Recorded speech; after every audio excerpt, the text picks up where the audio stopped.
Hey guys, welcome to Study I Q. मैं हूं प्रशांत धवन और इस वीडियो में काफ़ी इंटरेस्टिंग टॉपिक हम कवर करेंगे। रिसेंटली काफ़ी हद तक ये टॉपिक न्यूज़ में रहा है पिछले कई हफ्तों से।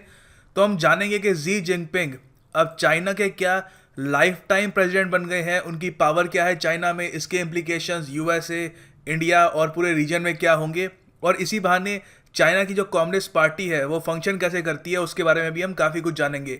अब आगे बढ़ने से पहले आपके साथ एक कोट शेयर करना चाहूंगा। जॉन एक्टन द्वारा कोट है, power tends to corrupt and absolute power corrupts absolutely.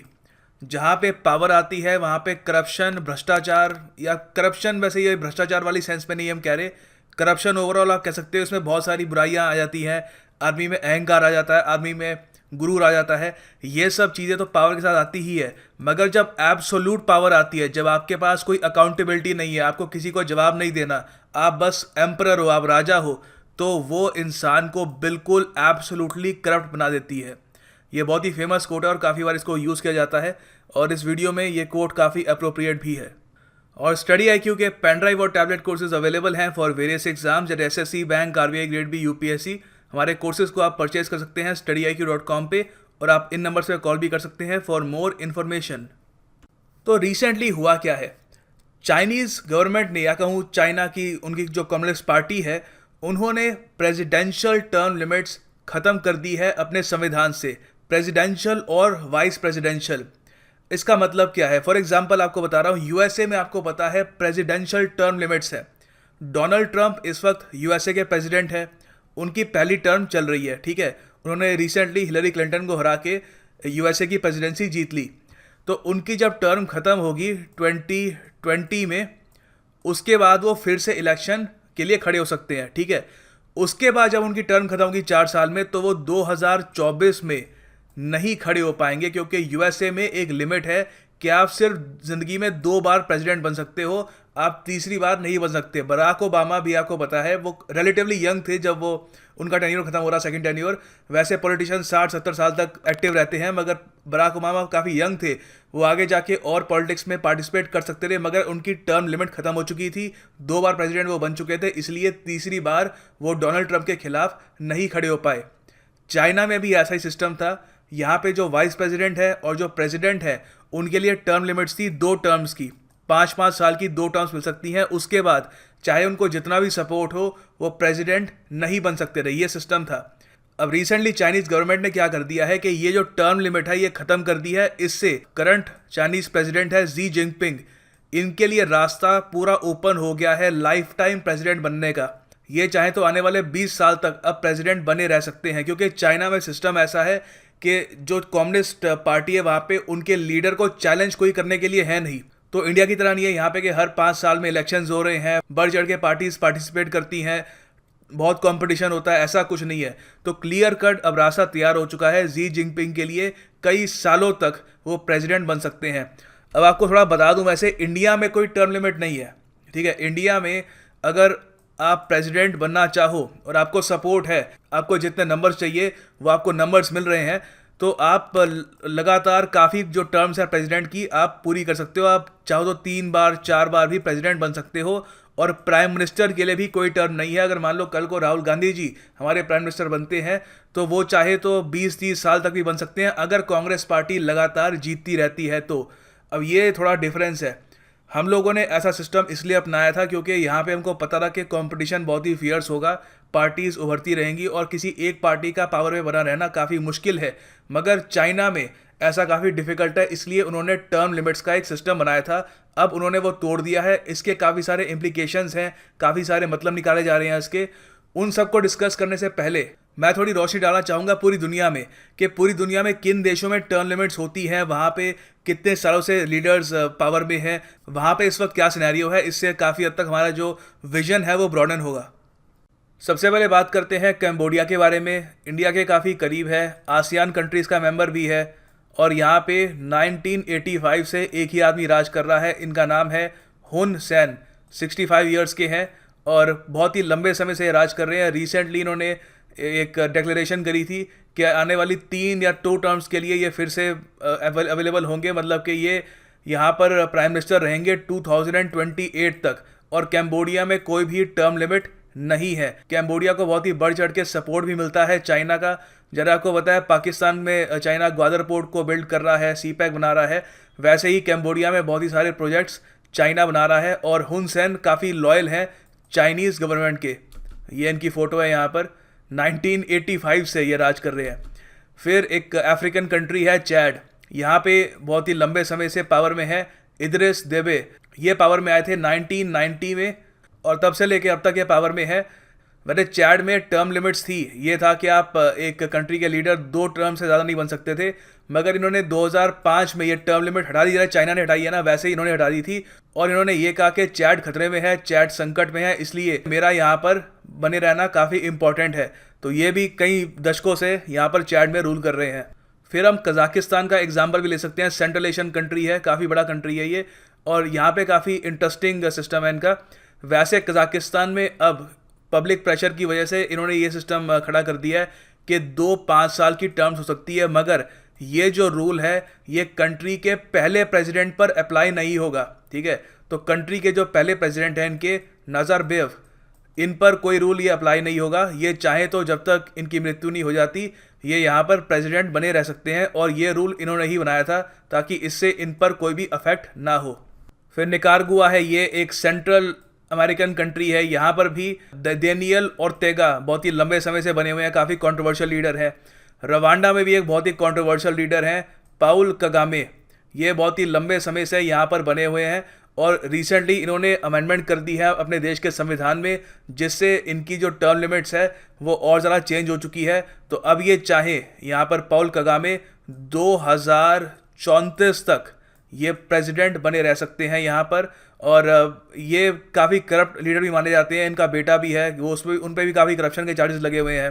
फिर तजिकिस्तान में भी सेम कहानी है, वहाँ पर भी रिसेंटली इनके जो प्रेसिडेंट है रेमॉन, इन्होंने खुद को प्रेसिडेंट फॉर लाइफ बना दिया है। एक पहले अपने कंट्री में वोट रखवाया कि अपनी जनता ने पूछा कि क्या मैं प्रेसिडेंट फॉर लाइफ बन जाऊं, सारी उम्र मैं प्रेसिडेंट बना रहूं, और 94.5% लोगों ने बढ़ चढ़ के कहा कि हाँ, जब तक आप मरते नहीं हो आप ही प्रेसिडेंट बने रहो।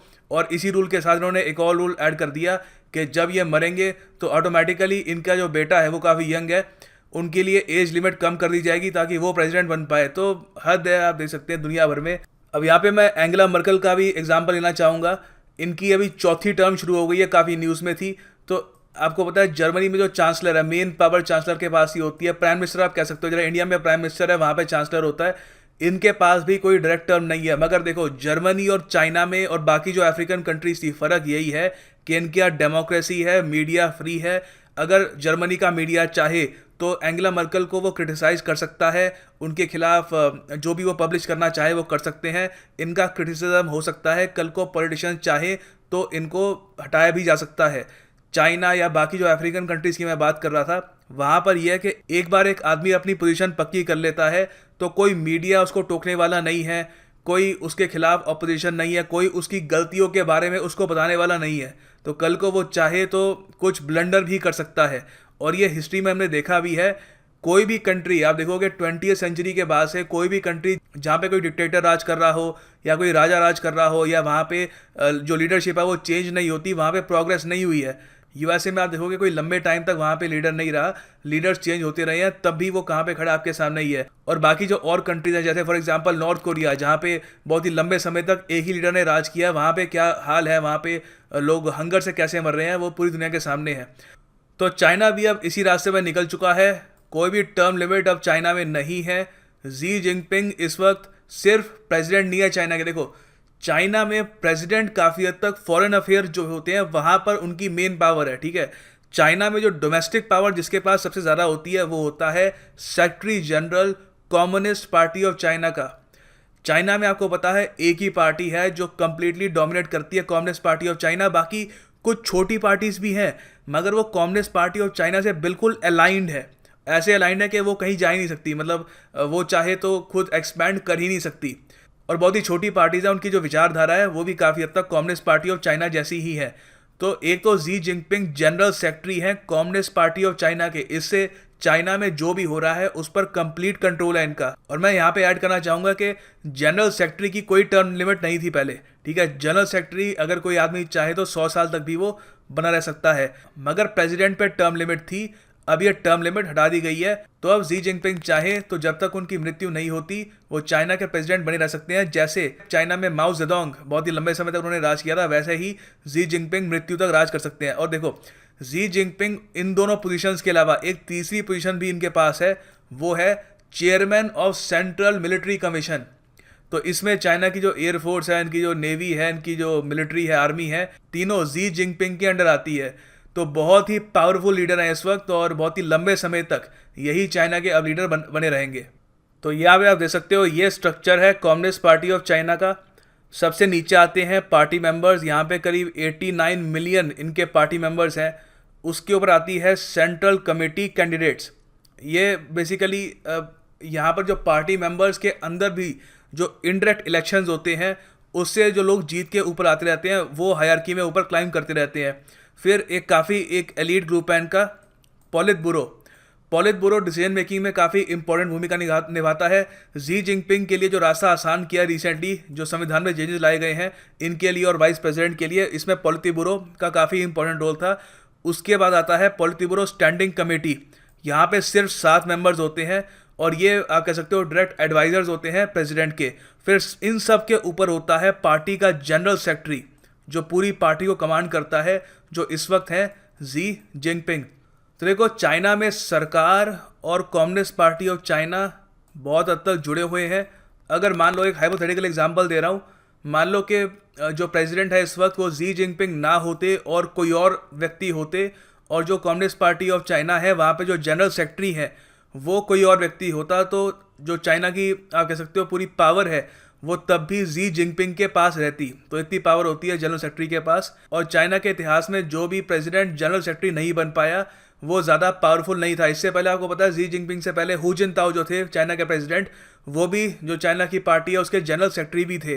तो यहाँ पे हम ये देख पा रहे हैं कि जी जिनपिंग ने काफ़ी हद तक पावर ग्रैब तो कर लिया है, मगर उससे पहले भी उनको बहुत सारे टाइटल दिए गए थे जिससे उनकी पावर जो है, उनकी जो प्रेजेंस है चाइना में, उसको और ज़्यादा इंपॉर्टेंस मिलती है। फॉर एग्जांपल 2016 में जो चाइना की कम्युनिस्ट पार्टी है उन्होंने द कोर लीडर का टाइटल दिया था इनको। इससे पहले बहुत ही कम लीडर हैं चाइना की हिस्ट्री में जिनको द कोर लीडरशिप का टाइटल दिया गया है। फॉर एग्जांपल माओ को ये टाइटल दिया गया था, फिर देन जियाओपिंग को ये टाइटल दिया गया था। देन जियाओपिंग वो व्यक्ति थे जिन्होंने चाइना में इकोनॉमिक रिफॉर्म्स इंट्रोड्यूस किए थे। आज के टाइम में जो चाइना बन पाया है उसमें देन जियाओपिंग का काफ़ी इंपॉर्टेंट रोल है। और चाइना में जो प्रेसिडेंशियल टर्म लिमिट्स का सिस्टम था वो भी देन जियाओपिंग ने इंट्रोड्यूस किया था, माओ ने इंट्रोड्यूस नहीं किया था। और इस सब के अलावा चाइनीज़ न्यूज़पेपर्स में भी रिसेंटली जी जिनपिंग को एक नया टाइटल दे दिया गया। उनके जो स्टेट न्यूज़पेपर्स होते हैं वहाँ पर भी जिस तरीके से लीडर को एड्रेस किया जाता है उससे पता लगता है कि उसकी स्टैंडिंग क्या है। तो जो उनकी स्टेट ओन्ड न्यूज़पेपर्स हैं वहाँ पे एक वर्ड है मैंड्रिन में लिंगसू उनको टाइटल दिया गया है, मतलब कि सुप्रीम लीडर आप एक बार को कह सकते हो। इससे पहले जो भी लीडर होते थे जैसे हु जिनताओ, उनको लिंगदाओ का टाइटल दिया जाता था जब भी उनके बारे में बात होती थी न्यूज़पेपर्स में। मगर जब लिंगसू बोला जा रहा है तो मतलब कि न्यूज़पेपर्स में हर जगह ये मान लिया गया है कि बहुत ही लंबे समय बाद चाइना में एक बहुत ही पावरफुल लीडर उभर के आया है। तो ये जो निर्णय लिया गया था ये नेशनल पीपल्स कांग्रेस में लिया गया था। जरा इंडिया में आपको पता है लोकसभा है ना, वैसे चाइना में है नेशनल पीपल्स कांग्रेस। यहाँ पर सबसे ज़्यादा जो मेजॉरिटी है वो कम्युनिस्ट पार्टी ऑफ चाइना की है। यहाँ पे टोटल सीट्स करीब 3000 के आसपास होती हैं। इसमें से 2100-2200 हमेशा people's republic of communist party ही अपने पास रखती है। बाकी कुछ छोटी पार्टीज़ हैं जो डीपली अलाइंड है जो कम्युनिस्ट पार्टी है उसके साथ, तो वो भी वहाँ पे पार्टिसिपेट करते हैं। वो बस कहने के लिए वहाँ पे, वो भी आप कह सकते हो कम्युनिस्ट पार्टी की ही एक तरीके से ब्रांच है। अब चाइना ने ये डिसीजन ले लिया है तो हम इसका क्या मतलब निकाल सकते हैं, इसका मीनिंग क्या है। बेसिकली चाइना दुनिया को क्या बताना चाहता है, चाइना इस डिसीजन से करना क्या चाहता है, जी जिनपिंग क्या करना चाहते हैं। देखो पहली बात तो हम ये देख पा रहे हैं कि जी जिनपिंग ने पॉलिटिकल गेम्स इस तरीके से खेली हैं कि उन्होंने चाइना की जो पॉलिटिक्स है उसके सेंटर स्टेज में खुद को खड़ा कर लिया है। और डेफिनेटली बहुत ही पावर हंग्री इंसान है और वो चाहते थे कि वो पावर में आए और इस तरीके से आए कि उनके बाद कोई उनका सक्सेसर भी ना हो, या जो भी अगर हो वो बिल्कुल उनकी चॉइस का हो। क्योंकि अब जी जिनपिंग के पास ये ऑप्शन भी है कि इतने लंबे टाइम तक वो प्रेसिडेंट रह सकते हैं, पार्टी के जनरल सेक्रेटरी रह सकते हैं, कि इनके बाद जो भी आएगा वो चाहे तो बिल्कुल एक अपना पपेट वहाँ पे उसको बिठा सकते हैं, या फिर ये भी हो सकता है कि अपनी फैमिली के किसी बंदे को बिठा दे। तो उनके पास बहुत ऑप्शन है इस वक्त। तो एक तो ये पावर हंगर एक आदमी की जो है उसकी वजह से ऐसा हुआ है। दूसरा यहाँ पर रीज़न ये भी है कि बाकी जो मेंबर्स हैं चाइना के पार्लियामेंट के, कम्युनिस्ट पार्टी के, और ओवरऑल चाइना का जो थिंक टैंक है, चाइना के जो ब्यूरोक्रेट्स हैं, उन सब ने भी इस बात का समर्थन इसलिए किया है क्योंकि चाइना में आने वाले समय में काफ़ी प्रॉब्लम्स आने वाली हैं। किन चीज़ों को लेकर? देखो, सबसे पहली बात तो ये है कि चाइना में आपको पता है डेट टू जीडीपी रेशियो बहुत ज़्यादा है। मतलब कि जितनी उनकी जीडीपी है उससे कई गुना ज़्यादा 260% इन्होंने डेट उठा रखा है अपने ही रिजर्व बैंक से। ठीक है, तो ये अभी जो उनके डेवलपमेंट के प्रोजेक्ट्स चल रहे हैं और ये ग्वादर में इन्वेस्ट कर रहे हैं, सीपेक में इन्वेस्ट कर रहे हैं, एक हद तक उनके जो जियो पॉलिटिकल इंटरेस्ट हैं वो तो उसके पीछे है ही, मगर साथ ही साथ उनकी मजबूरी है क्योंकि उन्होंने इतना बड़ा डेट अपने ही रिजर्व बैंक से उठा रखा है, तो उसको कहीं ना कहीं इन्वेस्ट करना है ताकि उससे प्रॉपर रिटर्न्स आ सके। बहुत ही डेंजरस मॉडल है और इसमें क्रैश लैंडिंग भी कभी कभार हो जाती है। तो ये बात जो कम्युनिस्ट पार्टी है वहाँ पे उनको भी पता है कि आने वाले समय में अगर मान लो जो डेट है, जो उधार चाइनीज़ इकोनॉमी में इकट्ठा हो रहा है, जो बबल इकट्ठा हो रहा है, जो वहाँ पे काफ़ी सारी गो सिटीज़ बन चुकी हैं, वो जब ओवरऑल कैचअप करना स्टार्ट करेगा और उनकी इकोनॉमी कीप अप नहीं कर पाएगी, तो वहाँ पे ये भी हो सकता है कि सडनली ग्रोथ काफ़ी नीचे गिर जाए, काफ़ी लोगों की नौकरी चली जाए और ओवरऑल इकोनॉमी को झटका भी लग सकता है। उस टाइम इस कंट्री को संभालने के लिए एक पावरफुल लीडर वहाँ पे होना चाहिए ताकि वो जो शॉक है वो कंट्री आराम से एब्जॉर्ब कर ले। दूसरी बात यह भी है कि चाइना के अंदर ही, अब देखो, अब डेमोक्रेसी को तो आप रोक सकते हो कि लोगों को आपने वोट करने का अधिकार नहीं दिया, मगर कहीं भी आप एक ग्रुप बनाओगे तो ग्रुप के अंदर ही डिविजन्स बन जाएंगे। ये एक बेसिक चीज़ है, ये एक ह्यूमन एंगल है। तो चाइना की जो कम्युनिस्ट पार्टी है वहाँ पे ठीक है, वहाँ पे जनरल सेक्रेटरी जी जिनपिंग है, मगर वहाँ पर भी अंदर काफ़ी बड़ा पावर स्ट्रगल होता है, फैक्शंस बटे हुए होते हैं, गंदी पॉलिटिक्स होती है, हर लीडर एक दूसरे को नीचे खींचने की कोशिश करता है, वो चाहता है कि वो आगे आ जाए, वो प्रेसिडेंट बन जाए। तो इस सब के बीच में क्या है कि अब जी जिनपिंग ये भी चाहते हैं कि कम्युनिस्ट पार्टी ऑफ चाइना में यूनिटी आए। अब यूनिटी वो वाली यूनिटी नहीं कि हम सब एक हैं, हम इकट्ठा होंगे, ये सब यहाँ पे बच्चे नहीं है कि इन सब चीज़ों से ये बहल जाएंगे। यहाँ पर लोगों को अगर पावर दिखाई जाए, उनको ब्रूट फोर्स दिखाई जाए और उनको ये दिखाया जाए कि अगर जो पावर में लोग हैं उनके खिलाफ आप खड़े होते हो, अगर आप खुद के ग्रुप बनाने की कोशिश करते हो तो आपके खिलाफ कड़ा एक्शन लिया जाएगा, उससे यूनिटी बन सकती है। तो उसी के लिए एक नेशनल सुपरवाइजरी कमीशन का गठन भी किया गया है चाइना में। ये एक एंटी करप्शन बॉडी है, मगर इसका जो प्राइमरी एम अभी तक देखा गया है वो पॉलिटिशियंस को पनिशमेंट देना है। आपने रिसेंटली न्यूज़ में सुना होगा कि बहुत सारे प्रोमिनेंट चाइनीज़ पॉलिटिशियंस जो कम्युनिस्ट पार्टी के ही हैं, उनको करप्शन के लिए उन पर चार्ज होता है और उनको सज़ा सुना दी जाती है। ज़्यादातर ये पॉलिटिकल गेम्स होती हैं। करप्शन आदमी ने किया हो या ना किया वो मैटर नहीं करता। अगर वो कोशिश कर रहा था कि वो अपना खुद का ग्रुप बनाए, वो आगे जाकर एक जो है सीढ़ी जो है पॉलिटिकल सीढ़ी वो चढ़ने की अगर कोशिश कर रहा था, जो लोग पावर में हैं उनके खिलाफ कुछ करने की कोशिश कर रहा था, तो उसके लिए उसको पनिशमेंट दी जाती है। तो इन अ नटशेल आप देख सकते हो कि शक्ति का केंद्रीकरण किया जा रहा है कम्युनिस्ट पार्टी के अंदर ही। जीरो विरोध हो, सब लोग जो टॉप हाई कमांड है, जी जिनपिंग है, उनको सल्यूट करें। एक ऐसा स्ट्रक्चर अब तैयार किया जा रहा है। अब इस सब में इंडिया को चिंता करनी चाहिए, और इंडिया को चिंता क्यों करनी चाहिए? देखो, सबसे पहले तो हमको ये देखना होगा कि प्रेसिडेंट जो जी जिनपिंग है उन्होंने ये कहा था कि वो ये चाहते हैं कि 2035 तक उनका एक टारगेट है कि चाइना को एक फर्स्ट रेट मिलिट्री पावर वो बना देंगे। इसके लिए वो क्या कर रहे हैं कि इस वक्त चाइनीज़ मिलिट्री में जो लोग हैं वो कम कर रहे हैं और लिमिटेड आर्मी के साथ वो उनको ज़्यादा रिसोर्सेज दे रहे हैं, उनको बेटर गन्स दे रहे हैं, उनको अच्छे तरीके से इक्विप कर रहे हैं। वो ये नहीं चाहते कि बहुत बड़ी आर्मी हो, वो चाहते हैं कि छोटी आर्मी हो मगर पावरफुल आर्मी हो जो वॉर जीतने के लिए भी कैपेबल हो। उस सब के अलावा जी जिनपिंग ने एक रोड मैप तैयार किया है कि 2049 तक चाइना इंटरनेशनल रिलेशंस के सेंटर स्टेज में होगा। जैसे जो रोल अभी यूएसए प्ले कर रहा है इंटरनेशनल रिलेशंस के सेंटर स्टेज पे इस वक्त यूएसए ही है, तो वो रोल चाहता है कि चाइना प्ले करे आने वाले 40 सालों में। अब ऑब्वियस ही बात है, इसमें इंडिया पर प्रेशर आएगा ही आएगा, और सबसे ज़्यादा प्रेशर इंडिया पे आएगा बाउंड्री इशू को लेकर।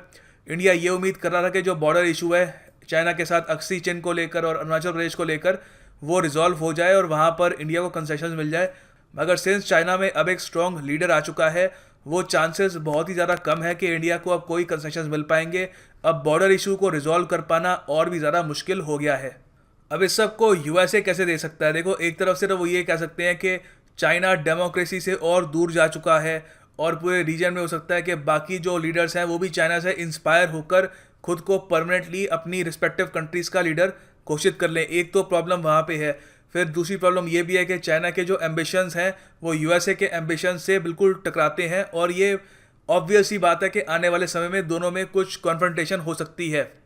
मगर जो यूएस कंपनीज हैं उनके लिए शॉर्ट टर्म में ये काफ़ी अच्छी बात है कि जी जिनपिंग अब परमानेंट लीडर बन गए हैं चाइना के, क्योंकि इससे क्या होगा कि जो बेल्ट एंड रोड इनिशिएटिव है सीपैक चाइना का जो है वो बहुत तेज़ी से आगे बढ़ेगा। उससे बहुत सारी अमेरिकन कंपनीज को बिजनेस करने का मौका मिलेगा वहाँ पर। तो एक तरीके से जो यूएस कंपनीज हैं उनके लिए अच्छा है, और जो यूएस गवर्नमेंट है और जो यूएसए के लोग हैं उनके लिए लॉन्ग टर्म में बिल्कुल भी अच्छा नहीं है। खैर, ये था पूरा एनालिसिस जी जिनपिंग के राइस का, और मैं उम्मीद करता हूँ काफ़ी सारी आपको जानकारी मिली होगी। Thanks for watching, God bless you all.